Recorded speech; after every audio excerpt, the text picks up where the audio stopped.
아리가 초딩 시절 친구에게 들은 충격적인 소문. 이거 너한테만 말해주는 건데 이 학교 사실 공동묘지였대. 겁쟁이 쫄보였던 아리는 그 이후 수업이 끝나면 누구보다 빠르게 학교하고 화장실은 꼭 친구랑 가는 등 혹시라도 학교에서 귀신을 마주칠까봐 덜덜 떨곤 했는데요. 그런데 이 얘기를 들은 만두왈. 우리 학교도 공동묘지에 지어졌는데. 아니, 전국 초등학교가 다 공동묘지 위에 세워진 거냐고요. K 초등학생이라면 한 번쯤은 무조건 들어봤던 학교 괴담. 이 괴담들은 진짜 다 헛소문이었을까요? 오늘의 교양만두는 학교 괴담에 대한 이야기입니다.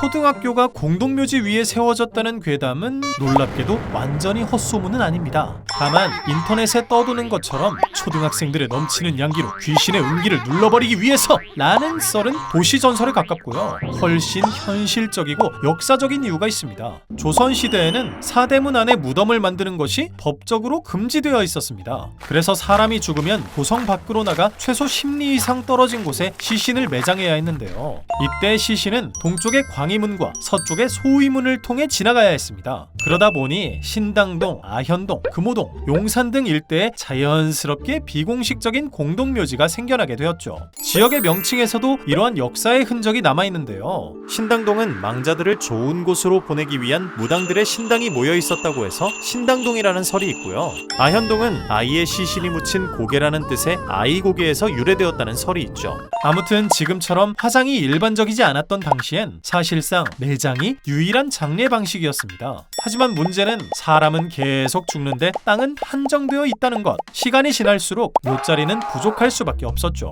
따라서 국가의 통제가 느슨해진 조선 말기부터는 사람이 살지 않는 빈터나 마을 뒷산에 마음대로 묘지를 만들기 시작합니다. 주한 미국 공사를 지낸 호러스 알렌은 조선 견문기에서 이렇게 말하기도 했죠. 서울 주변의 벌거숭이 산에는 가난한 사람들의 무덤이 많이 있어서 마치 심하게 얽은 사람의 얼굴과도 같다. 이후 일제강점기였던 1912년 일본은 대대적인 공동묘지 정리 작업에 착수하며 묘지 규칙을 발표하는데요. 조선 총독부가 인정하는 공동묘지 외에는 사유지라 하더라도 묘지를 설치할 수 없도록 했습니다. 또한 경성 공동묘지 19개소를 지정하여 서울 외곽에 대규모 공동묘지를 조성하게 되죠.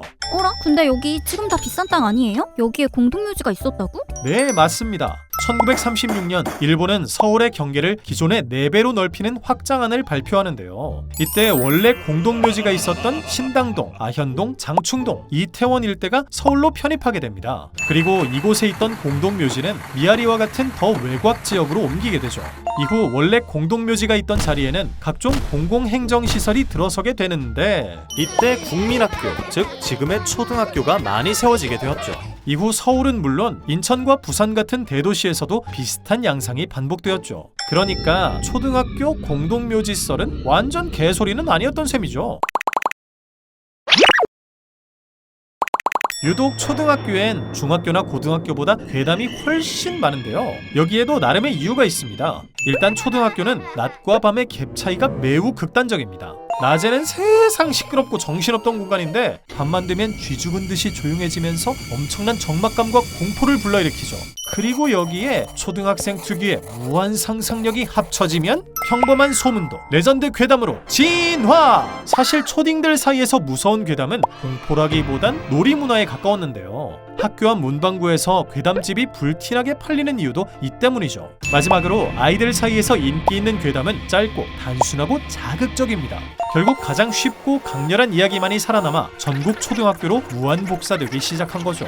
그런데 말입니다. 생각해보면 학교 괴담들 은근 다 비슷비슷하지 않나요? 그리고 괴담의 중심엔 얘네들이 있습니다. 대한민국 초딩이라면 한 번쯤은 들어봤을 전설의 괴담, 바로 이순신 대 세종대왕 대결설! 밤 12시가 되면 두 동상이 싸우는데 세종대왕이 지면 책장에 한 장씩 넘어가. 그리고 책장이 전부 넘어가는 순간 학교 망함. 아니, 세종대왕이 진다고 왜 학교 멸망 엔딩임? 1970에서 80년대 정부에서는 애국심과 학습 고취를 위해 전국의 학교에 위인동상 건립운동을 벌였는데요. 그때 세워진 투톱이 바로 무의 상징인 이순신 장군과 문의 상징인 세종대왕이었습니다. 문제는 이 동상들 밤에 보면 진짜 무서웠다는 거. 또 밤 12시가 되면 움직인다는 설정은 전통적으로 귀신이 활동한다고 여겨지는 자시의 영향을 받은 것으로 보입니다. 마지막으로 초딩들의 국룰 누가 더 쌤? 대결 구도까지 합쳐지면서 이순신 대 세종대왕 배틀 괴담이 탄생하게 된 거죠.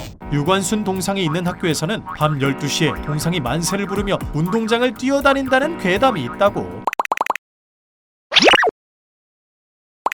그렇다면 해외에도 학교 괴담이 있을까요? 정답은 yes! 특히 일본은 분신사바, 빨간 마스크 등 우리나라와 학교 괴담이 형태가 매우 유사한데요.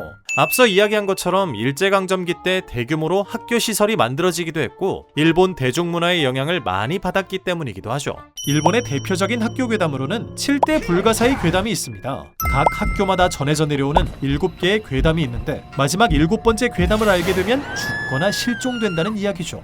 심지어 7번째 괴담을 알게 된 순간 스스로 7번째 괴담의 주인공으로 박제된다는 버전도 있습니다. 다행히 나머지 6개의 괴담은 비교적 안전하게 얘기할 수 있다고 하는데요. 그중 가장 흔하고 유명한 괴담이 바로 화장실의 하나코상입니다. 늦은 밤 학교 건물 3층 여자 화장실 3번째 칸 문을 3번 두드리면서 하나코상 같이 놀자 라고 부르면 단발머리에 빨간 치마를 입은 하나코상이 대답을 한다는 괴담이죠. 이때 하나코에게 소원을 빌면 들어준다는 버전도 있고 3초 안에 도망가지 못하면 변기로 끌려간다는 버전도 있습니다. 중국의 경우에는 땅덩어리가 워낙 넓다 보니 어린 나이부터 기숙사 생활을 하는 경우가 많은데요. 따라서 기숙사와 관련된 학교 괴담이 많다고 합니다. 밤마다 빈 침대에서 소리가 난다. 새벽 기숙사 복도에서 붉은 옷을 입은 여자를 보면 죽는다 같은 이야기가 있죠. 다음은 유럽, 미국으로 가볼까요? 서양권에서 가장 유명한 학교 괴담은 블러디 메리가 있는데요. 한밤중에 화장실, 거울을 보며 블러디 메리를 3번 외치면 거울 속에서 피투성이 여인이 나타난다는 괴담이죠. 여자가 눈을 파낸다, 저주를 내린다, 거울로 끌고 간다 등 학교마다 마지막 옵션은 조금씩 다른데요. 엥? 소원을 들어주는 것도 아닌데 왜 소원함? 이라고 생각할 수 있지만 마치 담력 테스트처럼 학생들 사이에서 유행하는 공포 체험 중 하나라고 하네요. 혹시 우리 전만이 여러분을 오싹하게 했던 학교 괴담은 어떤 게 있었나요? 댓글로 공유해주세요. 이상 교양만두였습니다.